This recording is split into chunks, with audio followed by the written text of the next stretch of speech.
Hello everyone. आज हम बात करने वाले हैं एक ऐसी एनर्जी की जो लिटरली अर्थ के अंदर छिपी है। Yes, geothermal energy. ये वो पावर है जो 24/7 क्लीन इलेक्ट्रिसिटी दे सकती है, बिना सन या हवा पे डिपेंड किए। इंडिया में अभी ये अर्ली स्टेज में है, लेकिन इसका पोटेंशियल फ्यूचर चेंजिंग है। तो आज समझते हैं जियोथर्मल एनर्जी होती क्या है और इंडिया के ग्रोथ में ये कैसे हेल्प करेगी और कौन कौन से सेक्टर इससे बेनिफिट उठा सकते हैं। जियोथर्मल एनर्जी का मतलब है अर्थ के अंदर की नेचुरल हीट को यूज करना। हॉट स्प्रिंग्स, गीजर्स और अंडरग्राउंड रिजर्वर्स से स्टीम या हॉट वाटर निकालकर या तो इलेक्ट्रिसिटी बनाई जाती है या फिर डायरेक्ट हीटिंग और कूलिंग के काम आती है। ग्लोबली ये टेक्नोलॉजी काफी प्रूवन है। आइलैंड में ऑलमोस्ट 100% होम्स जियोथर्मल हीटिंग का यूज करते हैं। यूएसए और इंडोनेशिया जैसे countries large scale geothermal power generate कर रहे हैं और इंडिया में भी काम स्टार्ट हो चुका है। एनहेंस जियोथर्मल सिस्टम EGS और अबंडेंट ऑयल वेल्स को रीपर्पस करने पे फोकस किया जा रहा है।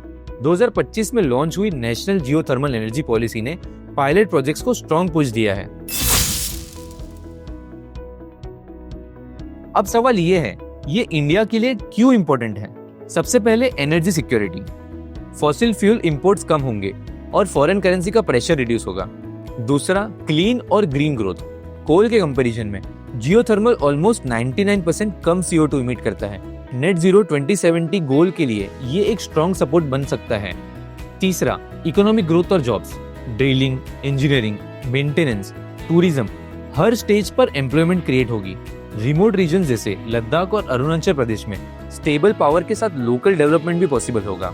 और सबसे important, stable power supply. Solar और वाइंड के अनलाइक जियोथर्मल वेदर इंडिपेंडेंट होती है, चाहे दिन हो या रात पावर ऑन रहती है। कौन कौन से सेक्टर्स को सबसे ज्यादा फायदा मिल सकता है? पावर सेक्टर, इंडस्ट्रीज और हाउस होल्ड के लिए base load electricity. Industries like chemicals, food processing, paper mills, low carbon heat. In agriculture, greenhouse farming, crop drying, aquaculture. Tourism and wellness, hot spring spa और geo tourism. Buildings, ground source heat pump for efficient cooling and heating. Data centres, India के hot climate में energy efficient cooling solution. मतलब cost कम, efficiency ज्यादा और sustainability strong.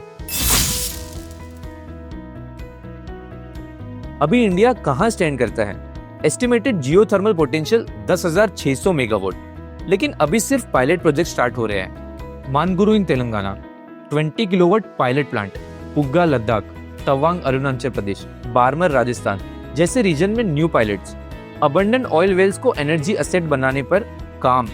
Government agency MNRE, GSI और international partner जैसे USA और Iceland के साथ कोलैबोरेशन चल रहा है। एस्टिमेट्स के हिसाब से 2035 तक 4 गीगावाट और लॉन्ग टर्म में 100 गीगावाट तक का स्कोप बन सकता है। तो दोस्तों, जियोथर्मल एक एनर्जी सोर्स नहीं, ये इंडिया का सस्टेनेबल फ्यूचर फाउंडेशन बन सकता है।